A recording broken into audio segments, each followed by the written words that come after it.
Good afternoon বন্ধুরা। তো স্নান করে খুব ঠান্ডা লেগেছে, তাই জন্য একটু গায়ে জড়িয়ে নিচ্ছি। ঠান্ডা লাগছে। আর খেতেও বসে পড়েছি ভাতের থালা নিয়ে। এই দেখো তো কী রান্না করেছি। রান্নাটা হলো দেখো বাঁধাকপির তরকারি, সিম দিয়েছি, সিম আলু দিয়ে বাঁধাকপি একটা তরকারি, আর ভাত তো বেড়ে নিয়ে চলে এসেছি। আর করেছি দেখো আজকে করেছি চিকেন। তো আজকের চিকেন করলাম কারণ মেয়েটা চিকেন খাবে বলছিল, সেই কারণে একটু চিকেন করলাম। আর চিকেনের রঙটাও দারুণ এসেছে, তরকারিটার গন্ধও ছেড়েছে ভালো। তো টেস্টি টেস্টি চিকেন খাবে তো চলে এসো। সাথে আছে বাঁধাকপির তরকারি। শুভ দুপুরের শুভেচ্ছা রইল, ভালোবাসা রইল। তো এখন বাঁধাকপি বেশ খেতেই ভালো লাগে, কিন্তু বৈশাখ মাসে যখন আমাদের বাগানের বাঁধাকপি উঠবে তখন একটু খেতে ভালো লাগবে না।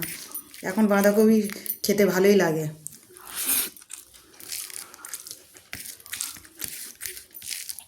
দারুণ খেতে। তো বন্ধুরা খেয়ে নি, চলো কথা পরে হবে।